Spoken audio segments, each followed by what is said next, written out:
So that final tour, you've come all that way. You got one more hurdle to get to ODI status. The game against Namibia in particular is the most memorable game from that tour. It goes down to the final over, and USA wins it with the last wicket run out, Sarvnecha Volker. Everything that had been building up to that over the course of the 2.5, 3 years you'd been in the role to that point to get to ODI status. Again, take us through, just like I asked you before about Nepal, essentially qualifying for ODI status, if there is a lack of a better way of putting it, to get that victory over Namibia and then steamrolling Papua New Guinea and then clinching it with the win over Hong Kong, even though it was a pretty clear-cut win over Hong Kong. But just seeing once the final wicket was taken, looking over to the dugout and seeing the way you guys reacted, just take us through the emotions of that event and the peak of that moment happening after the hard work that you'd put in for the 2.5 years prior and what it meant to you. One of the main things that was in my mind was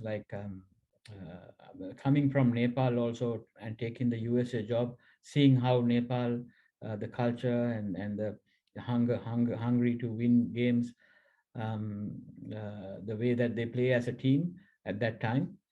I really wanted USA to be in that level, and going visiting the Olympic Center in Colorado for a couple of times, looking at these other sports, how they do things. When you're entering there are some video shows there, and you have goosebumps. Even though I was not a USA citizen, but it's so much pride in that when you enter that arena, and the way that they treated their sports and the country, and I just thought, how come the cricket can be different from there? It's a USA national team, and why can't we have this? And that's one of the things I've been working very hard, to bring that into USA cricket. We had a lot of little things that we put in place, is only English on speaking. The like we Any other sport in USA, doesn't matter what level that they are, their pride when you go as a USA team. And I wanted that USA cricket team also to bring that atmosphere. So even though there is Caribbean, Asian, or any other ethnic, we play together, but that's a USA team. USA, we need to represent the country. So we did a lot of work behind the work, behind the doors, to bring that culture into the team. We took them into these US Army barracks, and there are many little programs that we did to bring that up, and we were in the right track. I have to say that we were in that right track, to be any sport in USA. We were we were getting close to that atmosphere, and everything that I have done was I would say I'm happy that it went through very well planned. A lot of credit to the people like Tom and Wade and Eric and all these guys who just blindly supported my plans.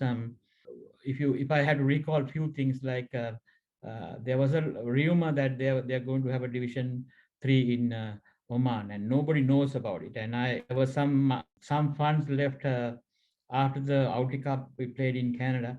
There were some funds left, and Tom asked me, "Do you need anything to do?" I said, "Can we go to Oman and play a series just to get the conditions?" And it happened, and we were before going into Division 3 there, maybe the only team who had visited Oman before was USA, and we got even though there was a team was 50%, maybe more than 50% was different, but still I got the feeling in Oman, and some of the players was able to play in those conditions. The same thing that we played in UAE for about close to about month tour, that was targeted for the T20 World Cup qualifier, just to get those conditions. I mean, one is that we are preparing for the Namibia tour, but at the same time we want to get used to the more conditions for Dubai, because we know that the World Cup qualifier is coming in Dubai. So there's a lot of good plans, and the Super 50, both tournaments actually really helped us to build the quality of the USA team. Got confidence beating some good teams in that Super 50. I think every year the team was improving in the Super 50. Yeah, I mean, I left in an unexpected time, but I'm looking when I look back, I'm very happy for those 3 years, the work that I was able to do. Leaving unexpected and just leaving in the manner that you did, I thought it was such a sad occasion, literally just the standpoint that USA had achieved something great, get ODI status, and then you were sent off, and there wasn't a proper thing that was done in terms of really recognizing your achievements and what your contributions, because the day you eventually left, you were in Canada. It was during the Under-19 World Cup qualifier, so I was there commentating, and you were there on one of the outfields in King City, and the men's World Cup is going on in England. It was a very just bizarre scene where you had done so many wonderful things, and yet here was this moment where you were resigned, but essentially you were forced out, and you were all alone. There was nobody there to thank you. There was nobody there to recognize you, really, which I just thought was really unfortunate way for you to go out. And I remember seeing you there and talking to you. You were very gracious enough to give me some time to speak with you that day, to interview. And you had your sunglasses on. I could see there were tears coming down your cheek. This was really devastating for you at the time.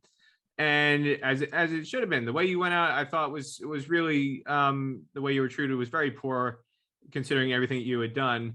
The way that it happened, though, the way that the board kind of really just interfered with the national team affairs in a way that shouldn't have been allowed to happen. They made it clear they wanted their own guys. Whether it didn't matter if you had lost in Namibia or you had won in Namibia, they decided we want our own guy. Doesn't matter the result. And the fact that you won made it harder. But to bring in Kieran Moore, again, not on a 3-year contract, but a 3-month contract, which then blew up in their face. But just to kind of push you aside and not have, for lack of a better way of putting it, to not have fans cheering you or to giving you a proper send-off, and everything else the way that it unfolded after you had helped USA to get ODI status. And I could see firsthand how much it really cut into you. What was the thing that disappointed you most about the way and the manner and how you were pushed to the point where it was basically you were going to be pushed off the plank or you jump yourself? I think, like, I mean, as a person, in my coaching career, I expect all this time. I mean, the higher you go, you have more chance to get fired in these coaching jobs. That's the fact. So that those things are I'm fine. But there are a lot of things that touch my heart. Was like, I wanted USA to be in the right track. I know that if I had another 6 months, 1 year, the things that I have started, I would have able to put that culture that never would have gone backwards. I miss that part. And to be honest, the other bigger thing is, like, lots of people think that when you play a tournament and you just go and play and put a good team and you can go and win, and that's it. Associate cricket is not like that. It's not like full member cricket where you have a first class system. You have cricket happening, you have junior cricket, you have pathways, and you know who's coming in that system. If somebody is not informed, who to replace, because you have cricket in the country. Associate cricket is not like that. Or associate cricket is like no team in associate cricket has a good domestic structure. We have to go with, like, strong decisions and finding until a country set up that structure, you need to do lots of things different way. And that's the pace that USA cricket went through at that time. And sad part is that many people not I can't even say many people, except for that playing group. I don't think no one will ever know the things that we went through in that period. Maybe you may be one of the person who witnessed maybe from outside that group the most. Yeah, it's an excellent point. I mean, just it's a very unique experience in associate cricket, especially in a country like the USA, where in a lot of places, with the exception of maybe North Carolina, and 2,000, 3,000 people show up. Most of the special experiences you have, you're not experience your greatest successes with thousands of fans cheering you on. They're happening in very anonymous circumstances and anonymous places. And winning against Hong Kong is a perfect example of that. The moment that USA achieved ODI status, there weren't thousands of fans cheering you on. It was a very kind of anonymous day in Windhoek, where outside of the fact that Eric Parthen and Wade Edwards were there, outside of the playing squad, there was nobody there to cheer you on or celebrate. Yeah, you might be getting WhatsApp messages and text messages and Facebook notes of thanks and other DMs, whatever, but that doesn't give you the same sense of fulfillment in a lot of ways that viscerally you get by experiencing it in front of fans. And I just think, like you said, it's a great point. Unless you were one of the players or part of the coaching staff, it's really hard to appreciate all the challenges and things that went on.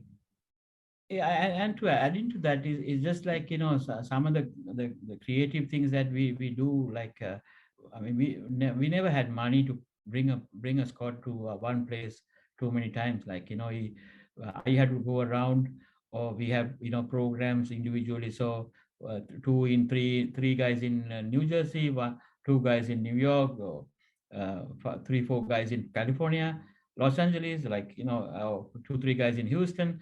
Like we have been we've been creative many ways to get the job done, and then we fought like to get spots in the CPL, the GT20 Canada, even some other guys to go and play cricket in Sri Lanka, wherever it is. Like we were just being creative to get things rolling to build up that team. And so sometimes when you're doing these things, you don't know sometimes who's your best players also, because when it comes to the next level, some perform and some don't, even though you are talented. And you must have witnessed like where we started in 2016. I don't think except for 1 or 2 players didn't survive in the 2019 when I left. It's a totally different team. So we were basically building the blocks, and but it's enjoyable as a coach. And if you talk about my career, I think it's fantastic experience.